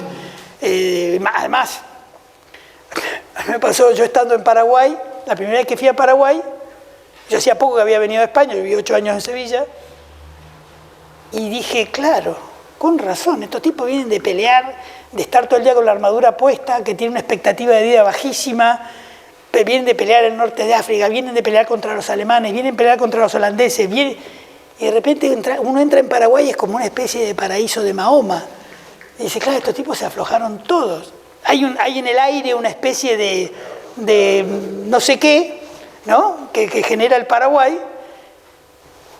Y entonces digo, claro, ahora entiendo por qué tenían 8 o 9 mancebas, ¿no? Bueno, Hasta eso produce este nuevo sistema feudal en América. Pero no podemos dejar de siempre mirar por el espejo retrovisor a ver de dónde viene todo esto, ¿no? Sobre todo la individualidad, la autonomía. ¿Por qué digo esto en nuestro territorio? Porque creo que acá está la primer semilla del federalismo. Creo que aquí está la semilla chiquita del federalismo, cosa que no se da en territorios más chicos, por montaña, por lo que sea, del norte de Sudamérica o en México. Creo yo que ahí se encuentra, en definitiva, el federalismo nuestro, no el norteamericano, el nuestro es una especie de sucedáneo del sistema feudal que se ha modificado y ha cambiado y ha mutado después de los siglos en América. Por ahí estoy equivocado, pero me resulta una teoría que puede ser interesante de analizar. Porque en definitiva el sistema federal nuestro tiene mucho de eso, creo yo, tiene mucho de eso, sobre todo en el siglo XIX. Y a veces lo podemos ver hoy en el siglo XX. No sé, por ahí es un divague, pero me gusta pensar que por ahí empieza ese sistema federal, que además no hay otro país federal en América hispana que tenga el concepto nuestro. México es federal porque lo copiaron los americanos y lo copiaron tal cual. Brasil es federal porque lo tuvieron que armar federal porque es un territorio enorme. Pero el resto de América no tiene ese problema. Y nosotros sí, y nosotros nos hemos matado por eso. Nos hemos matado como se han matado los adelantados. Y en los mismos territorios además. Santa Fe, Córdoba, después Entre Ríos, Banda Oriental, en los mismos lugares. Paraguay se quedó separado. Y Paraguay queda separado. Con lo mismo que Bolivia. Sí, a pesar de que, bueno, en Bolivia yo creo que por una cuestión de terreno no daba para esa pelea, porque además tenía Perú al lado, el virreinato de Lima, férreo, un gran virreinato, mejor creo yo que el de México desde el punto de vista organizativo, porque expandió, hizo todo, que lo vamos a ir viendo, cómo entra por Tucumán, cómo maneja toda la expansión hacia el este, es brillante. Mucha sangre española en la Argentina. Sí, pero de la inmigración del siglo XX. Nosotros hasta finales del siglo XIX teníamos un perfil poblacional como el resto de Hispanoamérica, mucho mestizo. Mucho mestizo. Mucho mestizo. Hasta que llegaron las oleadas inmigrantes de principios del siglo XX. Los 6 millones de españoles, los 6 millones de italianos, los 2 millones de alemanes o de franceses, bla, modificó el perfil poblacional. Pero hasta ese momento... ¿Italiano y español parecido? ¿6 millones? Cada uno. En una época que Argentina tendría 20 millones de personas, menos. Teníamos 20, 25 millones de personas en el año 70. O sea que es un... Bueno, eso es lo que hizo Argentina, lo que hizo, ¿no? Es un chorro de calidad humana en cuanto al trabajo, en cuanto a los conceptos, que ahí sacamos mucha ventaja con el resto de Hispanoamérica. Pero hasta antes de eso éramos mucho cholo, mucha china y lo que diera. Había mucho mestizaje.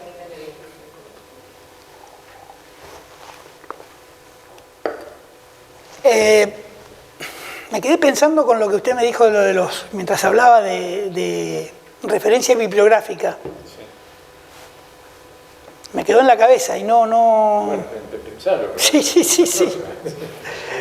Pero no pude determinar. Lo mismo también y decir nada con vos, porque le dije que es justo, porque ¿dónde leemos todas estas cosas? ¿O qué? No, en mi caso, no, los autores españoles, en mi caso es el rejunte de muchos años de haber leído y no siendo mi especialidad además. Que eso también me pone a mí un poco contra las cuerdas o me exige un poco más. Pero no. Es historia de España. Claro, viendo por ejemplo una buena historia de Isabel la Católica, que hay unas cosas espectaculares, de Isabel la Católica, de Carlos V, de Felipe, hay unas cosas monumentales. y otras cosas menos monumentales, pero hay algunas bibliografías, por ejemplo, buenas de Hernán Cortés o de Pizarro, pero claro, las hacen los españoles o los mexicanos. Pero yo no sé si hay algún argentino que haya escrito algo sobre Garay o sobre Pedro de Mendoza a nivel toco. Habrá seguro alguna tesis en el CONICET, pero las tesis, yo soy... No está bien que lo diga, y menos en una universidad, pero las tesis suelen ser un trámite administrativo para que a uno le den el doctorado y tiene que cumplir una regla fundamental, poner muchas notas. Yo he visto tesis o he visto trabajos y lo hablaba, yo medio en ese sentido fui medio rebeldón con mis directores, porque lo que me obligaban es en una hoja 4, un cuarto de la hoja es texto mío y el otro son todas notas. ¿Y yo qué escribí? No, pues tenés que poner, porque yo fundamental, pero no estoy fundamentando nada, estoy poniendo notas. Es una especie de ametralladora de notas y no hay texto. Y uno ve las tesis, no sé, hace mucho que yo no veo, que no estoy en eso, ¿no? Pero uno ve tesis de hace años y es un rejunte de notas bibliográficas que yo estoy seguro que el tipo ni no las leyó, porque además no hay manera de leer 100 notas por página. Nadie lee eso. Ya, para referenciarse a la historia de la conquista de la colonia, tenemos que buscar autores españoles.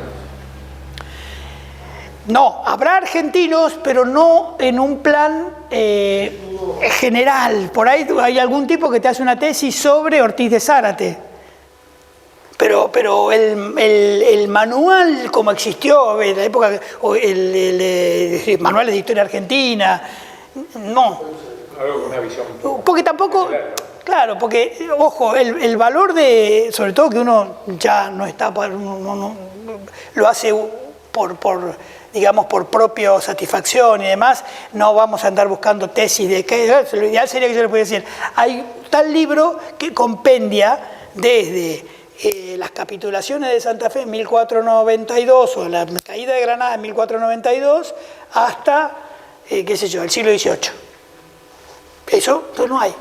Que yo sepa, por ahí hay, pero no estoy tan seguro que haya. En cambio, si uno agarra historia de otros países, sí está en esta época. Pero no... Y entonces obliga a que uno esté manoteando de todos lados información. En mi me sirve, porque tengo referencia, tengo de dónde agarrarme. Bueno, por eso también pasa que los 300 años de los que hablaste al principio pasan en 5 minutos en el colegio, porque no hay bibliografía, digamos, que reúna una visión global de la cosa. Yo creo que ha sido adrede, pero ahora ya está instalado. Ha sido adrede, pero está instalado. Esa desmemoria, sí, no existe la palabra, esa... Amnesia. No tenemos sí. libros, no tenemos cuadros, no tenemos más ni libros, ni cuadros. Objetos. O sea, es que somos un país... memorización de la historia. Somos un país sin memoria. ¿Cómo? Pero yo no vivía en ese momento,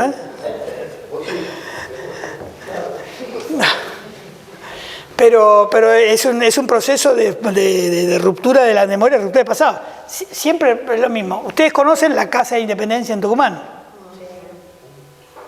Pues no es verdad. No es real, saben, ¿no? Yo no la conocía, yo nunca había ido... Está reconstruida. Peor.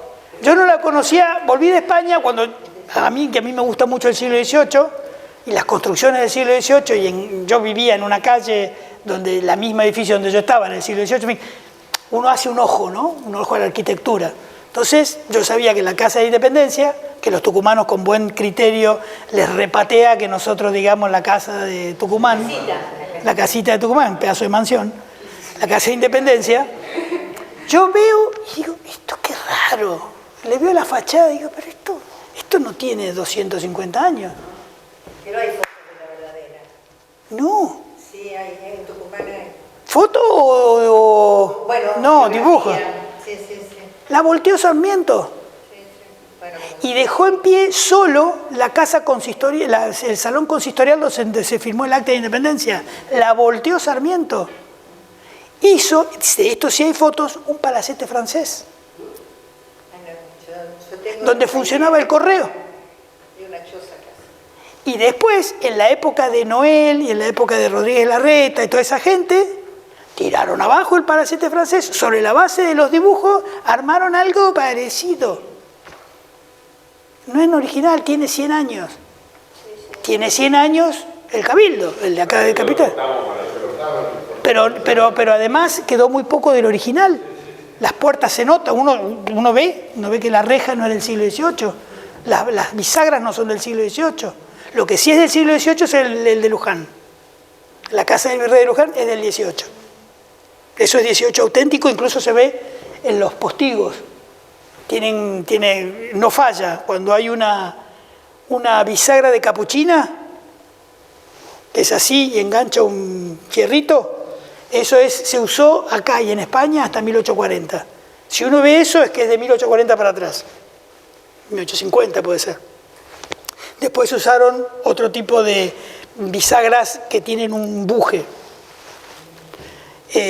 Bueno, nada, la casa de Independencia fue lo mismo que, bueno, toda esta gente que intenta recuperar lo que ellos llaman, con buen criterio, este arquitecto Noel, Rodríguez Larreta, Fernández Blanco, lo que ellos llaman arte hispanoamericano, porque no es colonial, obviamente. Nosotros insistimos en que no fuimos colonia, por lo tanto nada que tenga que ver con ese periodo es colonial. Colonial es una casa en Filadelfia. Estamos llamando mal a esa parte de la historia de la Argentina un periodo colonial. Sí, no, es un error. La casa colonial no es colonial, es virreinal y en todo caso es hispanoamericana, porque el barroco nuestro, esto es barroco, ¿no? Es un barroco tardío, esta famosa, las casas que tienen esta estructura y demás, es un barroco tardío, porque el barroco, como en esa época pasaba, llegaba tarde a América, y muy simplificado, porque no había esos artistas, en fin. Eso es arquitectura hispanoamericana, como la ves en México, la ves en Colombia. No sería el término, no es el término. Es una casa tardo-barroca americana, con características propias de América. Es muy interesante, o sea, no es andaluz, como una casa extremeña en Extremadura, la redundancia, no es igual que una casa en Sevilla, ni una casa en el norte de Córdoba, España. En Bailén, por ejemplo, las casas son distintas que 50 kilómetros al sur. Es la regionalidad y la variedad que tiene la arquitectura española. O una casa, ni hablar, en Galicia o en la Vascongada, ¿no? O sea que no, y de hecho, insisto, yo me refiero con que son los que han hecho una gran labor, Noel, Fernández Blanco y Rodríguez Larreta, que hicieron un rescate de nuestra arquitectura en los años 20, 30. El Museo Fernández Blanco, el que está ahí en Cabildo y Juramento, el de Larreta, que hicieron todo muy bien, recuperando, y después Acelain también, ¿no? Son las cosas, pero son gotas de agua en el desierto, porque son 4 o 5 casos, ¿no? De la falta, volviendo a la cuestión de la memoria, y por qué no hay bibliografía, que me quedé, realmente es una observación muy buena, es que no hay, insisto, no hay que yo conozca. Y en la carrera de historia argentina no sé cuánto le dedican a este periodo y no sé con qué profundidad. Además de la tendencia moderna de que todo es nefasto, que es un horror, que son genocidas. Sí, y pegarle también, más que sí. Le pegan. Todavía le pega, bueno, lo de la leyenda negra no ha terminado, ¿no? Entonces, pero claro, nos quedamos sin esa memoria. ¿Es toda Hispanoamérica la que pierde la memoria? Sí. Por ejemplo, México y Perú tienen una historia complicada con España, porque los americanos y los ingleses, sobre todo los ingleses, antes que los americanos, han conseguido meter esa semilla. Y yo estoy en un foro de mexicanos que es muy bueno, que son mexicanos que piensan como nosotros, ¿no? Además son muy graciosos.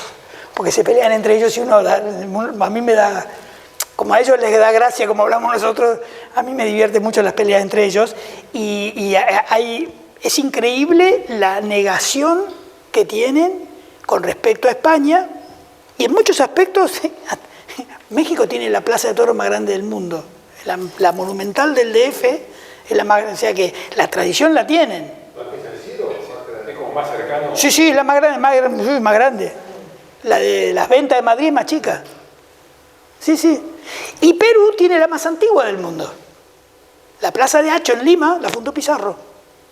Y no hay ninguna plaza activa en España que sea tan antigua como la de Perú. O sea, en América está la más grande y la más antigua, Plaza de Toros. En los dos países que reniegan de España. No toda la población, no toda la población. Y Lima es preciosa. Bueno, el arte hispanoamericano de Lima no es equivalente al de España. Sin embargo, está hecho por arquitectos españoles. Eso se ve en Extremadura, es muy parecido, porque había mucho conquistador español. Sin embargo, Pizarro era extremeño. Sin embargo, no es igual que lo que vos ves en Extremadura. Es distinto, es americano. Esa es la genialidad del imperio. Esa es la genialidad del imperio. Unidad en la diversidad. ¿Poder sintetizar? Sintetizás y vos en Perú tenés una cosa distinta que él en México y que yo en Córdoba. Sin embargo, somos lo mismo. Esa es la magnificencia de España como imperio, como medio imperial, no la España de Sánchez o de Felipe, no. De la que además, y esto va al siglo de oro, el idioma no es castellano. Lo que nosotros hablamos no es castellano, nosotros hablamos español. Porque el castellano, si acá yo me pusiera a hablar en castellano, no me entenderían, es una lengua medieval muerta. El castellano, o sea, indudablemente es en inglés, el mainstream de la lengua, es el núcleo central de nuestra lengua, pero nuestra lengua se nutre de vocablos gallegos, vascos y muchos americanismos que a lo largo del siglo XVII forjan el español.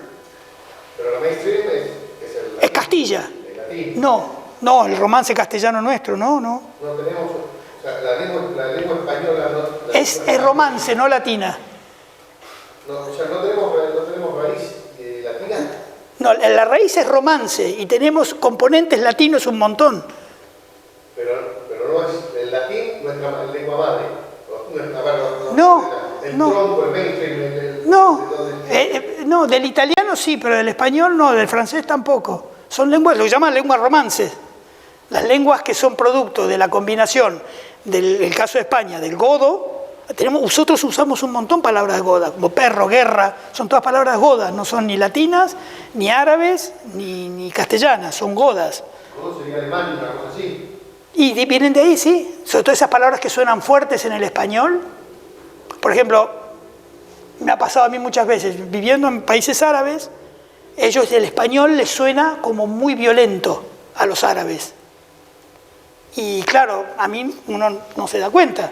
Pero si uno no analiza, ahí está el toque godo de nuestra lengua, que no la tiene el francés, que no la tiene el italiano. Suena muy fuerte el español. Entonces, nuestra lengua es romance, con un alto componente latino, sobre todo en el orden gramatical, pero no en el orden de la fonética y de palabras. En el orden gramatical sí. Y además, eso da lugar al castellano. Y el castellano se funde o se nutre de los otros vocablos, de los otros reinos, incluido el que ahora llaman idioma, que es el catalán valenciano, confluyen y después se termina de nutrir con todos los americanismos que terminan generando. Por eso en la Real Academia es súper importante el aporte de la lengua americana. Fíjate, el último castellanismo es el Quijote, y ya no es la lengua que usaban los reyes católicos. Ya es español antiguo. Ya es español antiguo. Los romances de Manrique también.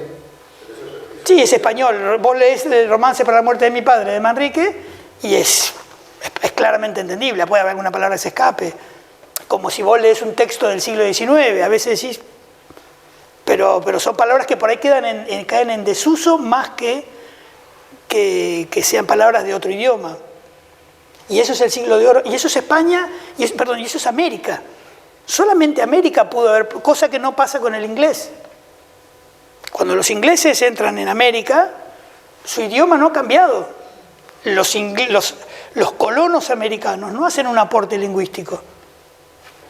Uno ve los textos, no hacen un aporte lingüístico. En cambio, cuando en América se empieza a fusionar las palabras que son de origen indio, cuando empiezan a fusionarse los distintos grupos étnicos españoles en América. ¿Cuántos guipuzcoanos había que hablaban una mezcla de euskera y castellano? Un montón. Y esos tipos se tenían que entender con un gallego que venía en el mismo barco, pero eran los dos del mismo imperio, de la misma unidad de combate o lo que sea, y se tenían que entender con un extremeño, y ahí se cierra el idioma.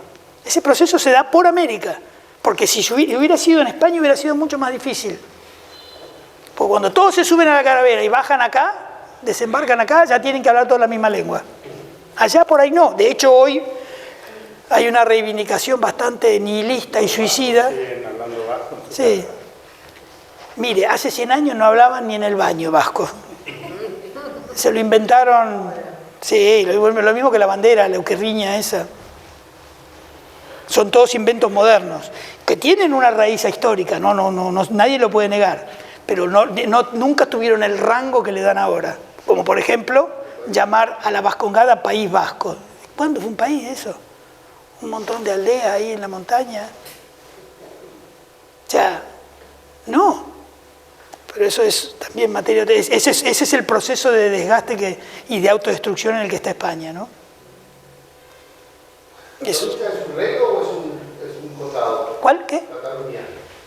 ¿Es reino o condado? Condado, nunca fue un reino. Nunca fue un reino. Barcelona es la ciudad condal. Encima eso, no tiene ningún antecedente de nada. ¿Por qué dicen reino si fue el condado del Conde de Barcelona? Porque los catalanes están en ese proceso de autodestrucción de España.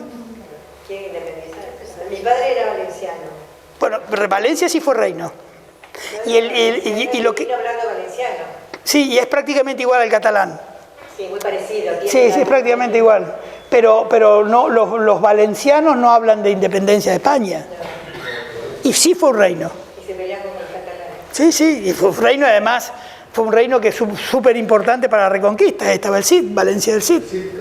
Claro. La toma. Después la pierden, después del muerto.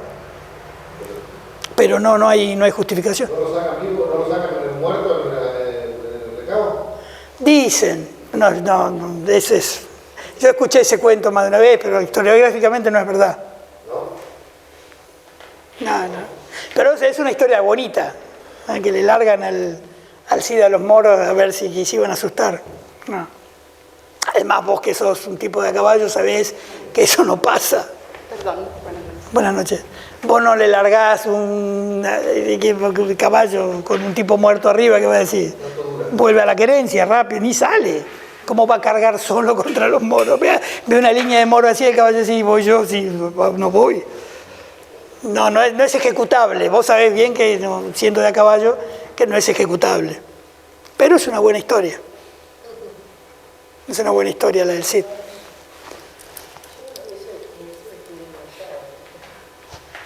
Bueno, yo les sugeriría que dos cosas. Primero, que tenemos la ventaja, como dije al principio, de que hay acceso a información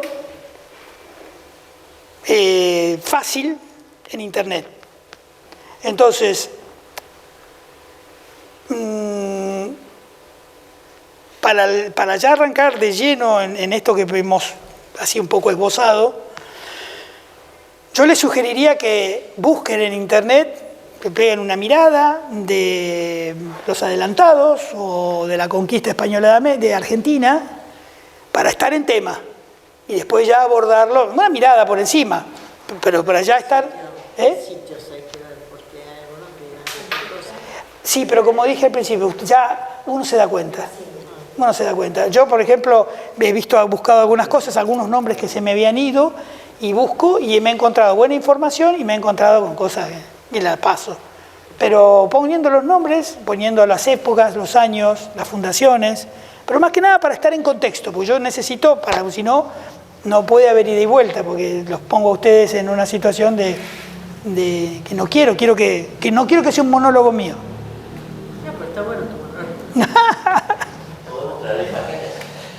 Yo pedí, y se me complicó un poco, porque la próxima clase, o la próxima charla, no quiero llamar clase, justamente quería yo tener presente acá dos símbolos fundamentales que deben estar presidiendo este tipo de cosas y que además forman parte de la simbología moderna argentina. Una es el escudo de Buenos Aires, el águila con la cruz de Calatrava, una orden medieval. Sigue vigente además, no sé cómo no se lo cargaron, se les escapó, no sé, porque eso era que se lo iban a... Pero bueno, no. No entendieron el significado. Ah, un pájaro, no saben lo que quiere decir, claro, entonces, porque si supieran... y lo otro, que es la primer bandera que nosotros tuvimos, que es la bandera con las aspas de Borgoña, la bandera imperial española, que es hoy la bandera del Regimiento de Patricios.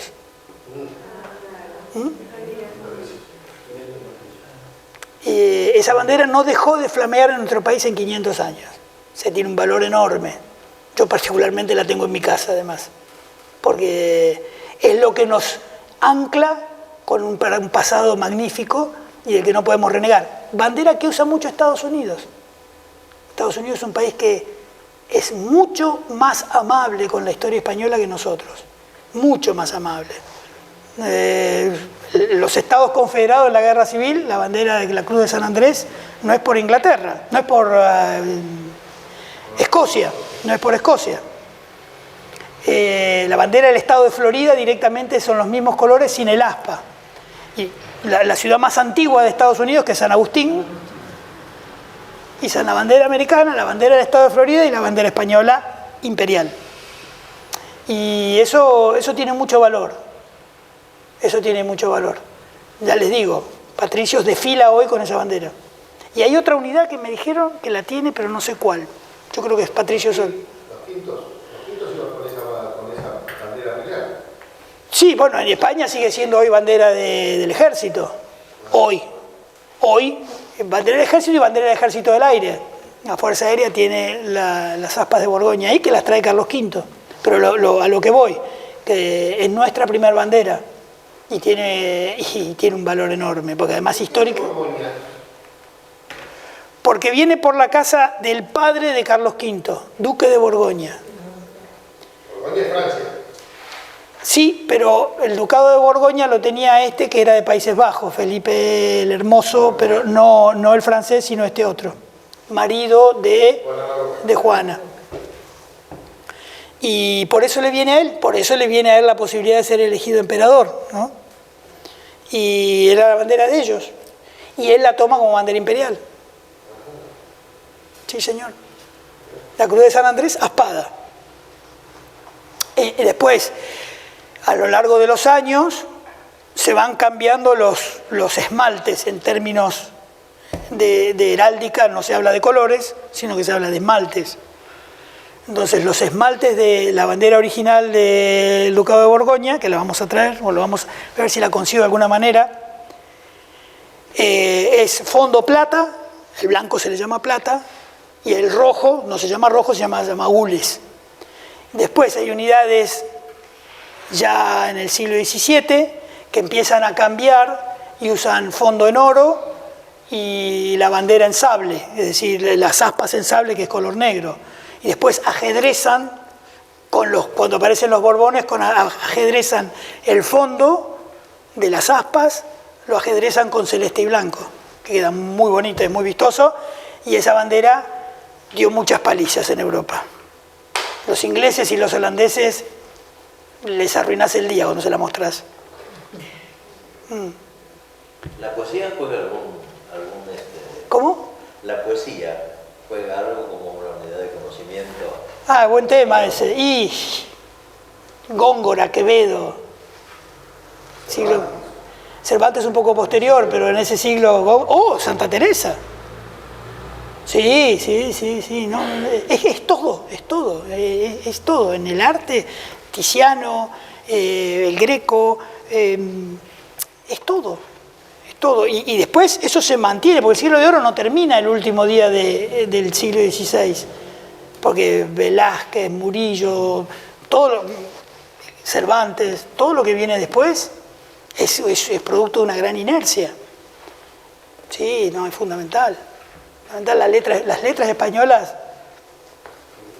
Bartolomé de las Casas, Suárez, Ese es el humanismo. Claro, eso ya es. No lo toqué, no lo pensaba traer, pero va a salir, porque ya es una cuestión genérica de la discusión del humanismo. ¿Qué hacemos? En la más elevada expresión del pensamiento cristiano, que se produce en ese momento, ¿qué hacemos con esto que acabamos de descubrir? Hoy critican la discusión famosa de Vitoria por si los indios eran humanos, qué sé cuánto. Sí, hoy lo critican, pero esto es como que hoy aterrice un plato volador. ¿Y estos tipos qué son? O sea, literal, ¿eh?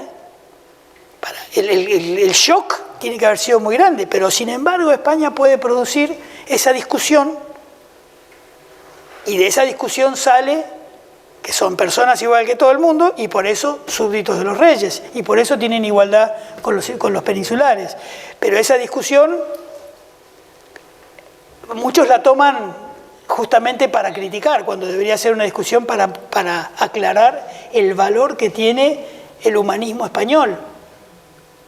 Y yo pareciera ser que yo estoy siendo demasiado pro-español, pero es que es la historia, es literal.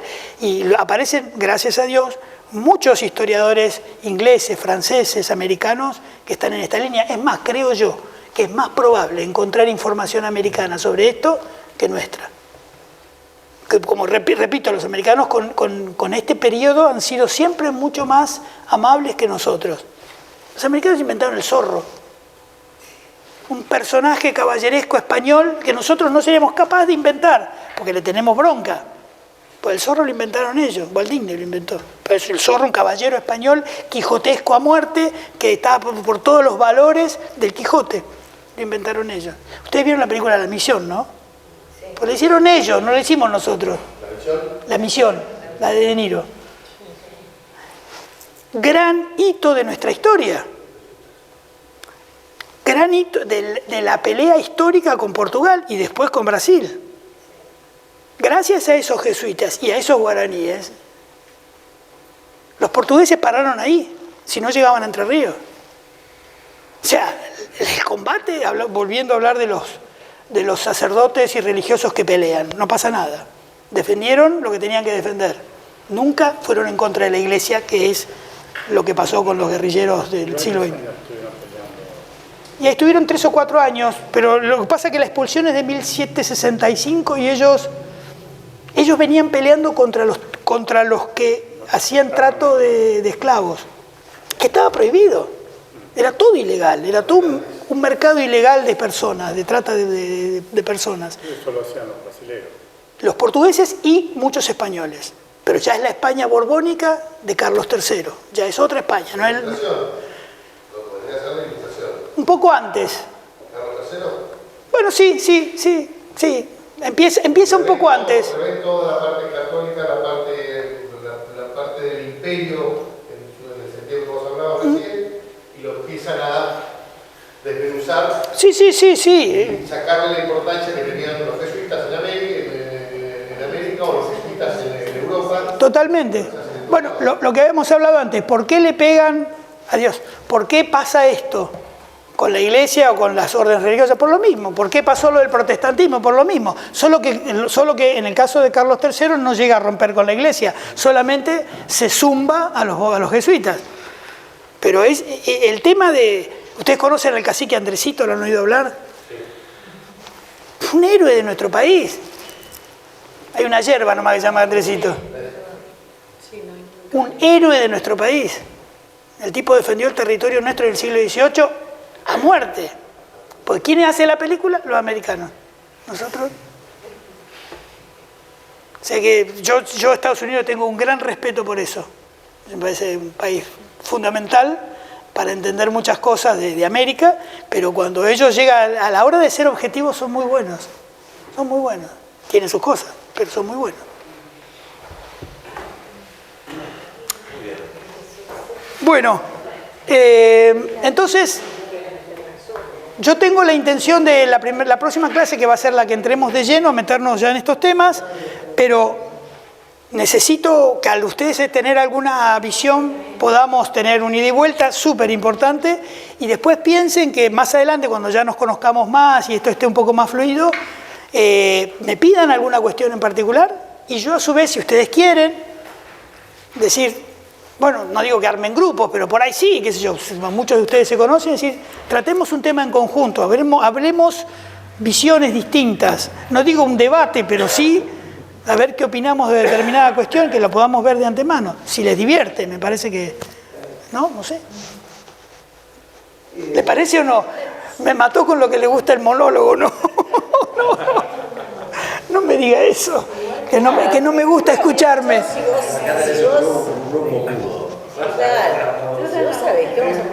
No, pero... Sí, en la casa habla ella. Santa Teresa, me acordé cuando cuentan que salieron los dos cuando eran chiquitos. Para hacer... Sí, sí. No sé con cuál de estos dos vine. Sí. Con Rodrigo. Rodrigo fue al Perú y fue un gran soldado en Perú.